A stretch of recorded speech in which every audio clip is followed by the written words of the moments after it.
Guys, most of you are overthinking your arm training. I'm saying this with certainty because I'm having the same conversations over and over again online, on the gym floor. I do personal training and I do online coaching, coach hundreds of people, thousands of hours on the gym floor. And the same things are reoccurring. And I was making these mistakes when I first started as well. For years, my arms were stalling, and then I made a few simple tweaks, went back to basics, and my arms actually started growing. Mistake one is way too many exercises. So in order to hit the arms, you've got to bear in mind when you're training chest or shoulders and you're doing a pushing motion, you're actually extending the elbow using a bit of the triceps, 2 of the 3 heads being the lateral and medial head.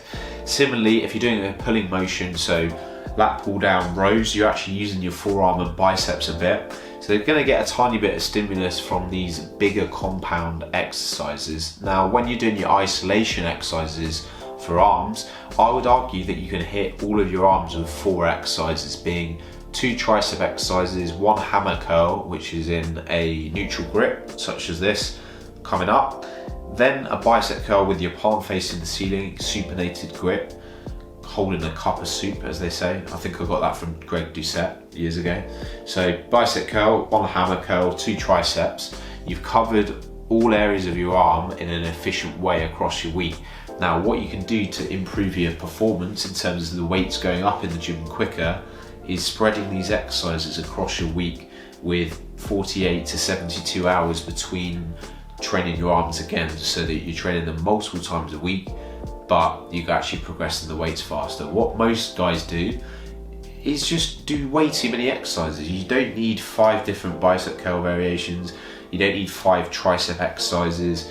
You don't need 5 different hammer curl variations. If you're doing the same exercises but just with a different bit of kit, so for example, you're doing a barbell curl like this, standing, and you go straight into a dumbbell curl, you're doing redundant exercises and you maybe just be sabotaging your recovery. Secondly, the other mistake I see, which I was doing at one point, is treating the exercises differently to the compound exercises. So if you're changing your arm exercises every week and getting FOMO because you see someone else with big arms and they're doing a different bicep curl variation to you, or you see something on social media, and then you're chopping and changing and looking for the next bicep exercise that's going to blow up your arms 10 times quicker.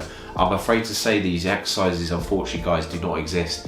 Yes, it's cool to change up your exercises to keep it interesting, because to be honest, building muscle does get boring. You're doing the same exercises, it's repetitive, so you do need to mix it up now and again. But if you're switching your exercises every week, you've got no means of tracking progression, and for some reason people treat their isolation exercises like bicep curls, triceps, differently to squats, leg press, big compound exercises where you're tracking everything religiously, you're making sure you're getting more reps and adding more weight through progressive overload. But then when it comes to arms at the end of the session and you're tired, you're just throwing in random exercises with no structure. So as soon as you start tracking your weights with your arm exercises and treating them the same as your compound exercises and not changing the exercise every week, that's when you can actually track progression in a structured manner and you'll see much more progress with your arms. Finally, the third thing is a lack of training intensity. So assuming that you are keeping your exercise consistent and you are tracking progression, the only way this really isn't going to work is if your sets are too easy and you're not pushing yourself close to failure. So always remember, with building muscle, it comes down to 2 mechanisms essentially. First thing is pushing yourself close to failure, so training within 1 to 2 reps of muscular failure, meaning mechanical tension.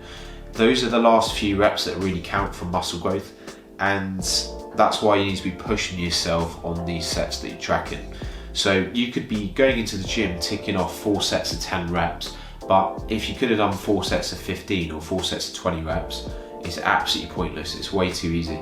So you don't mistake doing high volume workouts and doing loads of sets and reps for a lack of intensity, because if you're doing one without the other and you're doing tons of volume without actually ever pushing yourself, much better off doing 1 or 2 hard sets close to failure, really pushing yourself, and then adding in another set when you feel like you can recover, rather than just jumping in lower intensity, doing 4, 5, 6 sets on your bicep curls because you feel like you have to. As soon as I started doing 2 sets on each of my arm exercises, pushing those hard and then progressing the weights faster because my recovery is improved because you're not accumulating as much volume, that's when things really exploded for me in terms of progress. And I'm sure the same will be for you. Hope these tips are useful. No nonsense tips, just getting stuck in. If you found it useful, drop it a like, subscribe if you're new to the channel. See you soon.